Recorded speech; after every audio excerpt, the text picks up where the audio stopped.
Creativity used to be a mysterious talent possessed by a selected few.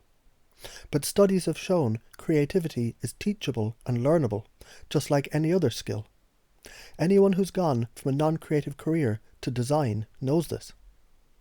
By practicing, you develop the sensitivity for shapes and colours, the eyes to recognise the subtle details, and the intuition for what will resonate with your audience.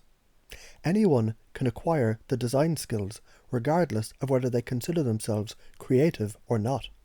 There's more than one type of creativity. The type of creativity that helps to find the perfect colour palette is not the same as the one you use to come up with the groundbreaking ideas. Divergent thinking is the exploration of many solutions. Lateral thinking is the ability to come up with out-of-the-box innovative ideas. Aesthetic thinking is the knowledge to create art and beauty.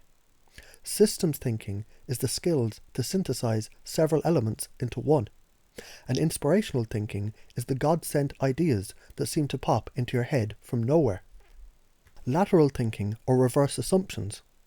A taxi business must have cars, but reverse that assumption and you have the core of Uber's business model.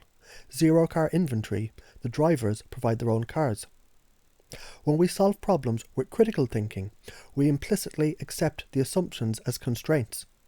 But lateral thinking, on the other hand, seeks the unconventional ways of looking at problems and to challenge any pre-existing knowledge of a topic. Creativity expert Michael Michalko introduced the reversed assumptions exercise to help us to escape from the limits of our current thinking patterns and to become open to possibilities. Step 1. List all your assumptions on a topic. Step 2. Reverse each assumption. Step 3. Think of ways to make those reversed assumptions possible. This exercise might not lead to the solution directly, but it will help you to become aware of the existing assumptions.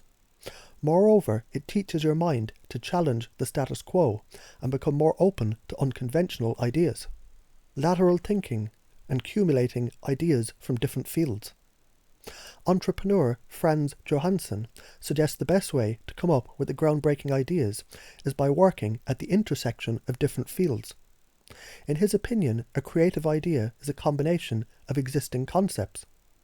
Working at the intersection allows you to apply the proven ideas from one field to another and create novel connections of concepts that experts in a singular field could not think of.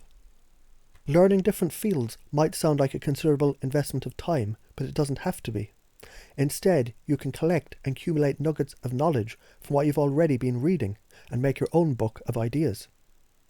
In the classic A Technique for Getting Ideas, marketing mastermind James Webb Young suggested the creatives continually gather general knowledge as raw material to be used when brainstorming ideas.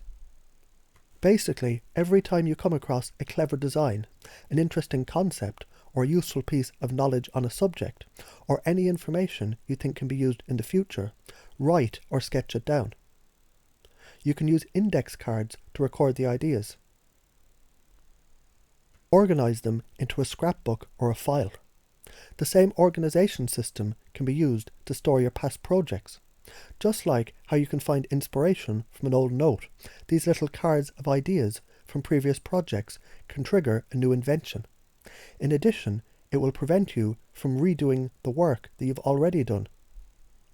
Inspirational thinking, or allowing time for incubation.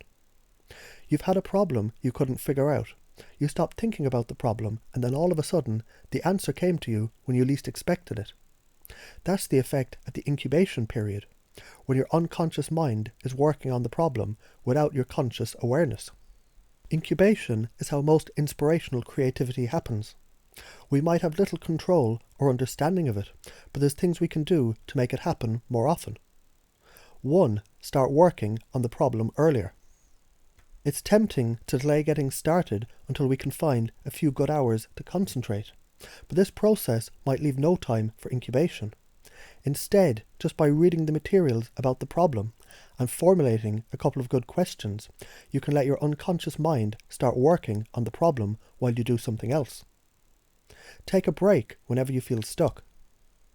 Constantly thinking about the problem only gives you more stress, and this triggers your brain to allocate resources to the primitive parts and to inhibit the abstract thinking and the creativity. Studies have found incubation, even as a short break to do an easy task, can be beneficial for creativity. The key is to choose a task that isn't too easy, because your mind will come back to the original problem, but also not too difficult, because it will consume more of your mental energy. Give it an extra night. Sleep correlates with longer periods of incubation. During sleep, your mind consolidates memories and creates new connections. If you can give the problem an extra night and revisit it the next morning, you might find the ideas that surprise you. Avoid short deadlines. When you plan the next design project, make sure to include time for not thinking about the design. There's a widespread myth that deadlines increase creativity. Researchers have found people were actually less creative under intense time pressure, despite feeling they were more creative. Additionally, their creativity decreased not only in the day of the intense time pressure, but also the days following it. Divergence thinking. Set idea quotas. This is perhaps the most important factor in the creative process. We might think that intelligent and creative people have the best ideas. In truth, many ideas from creative geniuses never amount to anything. Most of Einstein's papers were not referenced by anyone.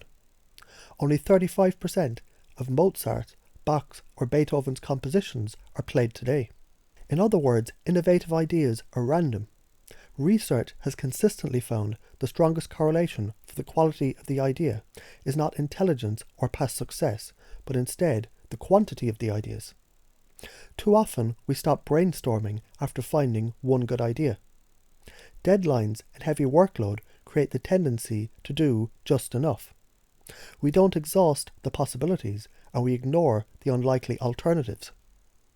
A method applied by Thomas Edison and many other innovators is setting idea quotas.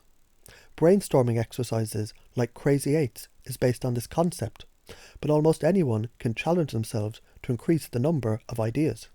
Instead of being the employee, be the competitor who needs to respond to the new product. Instead of designing for the ideal user, be the most crabby, impatient user. How would your solution change if you're a risk taker instead of a risk-averse person? You might know Crazy Eights from Design Sprint. Essentially, you have to sketch 8 distinct ideas in 8 minutes.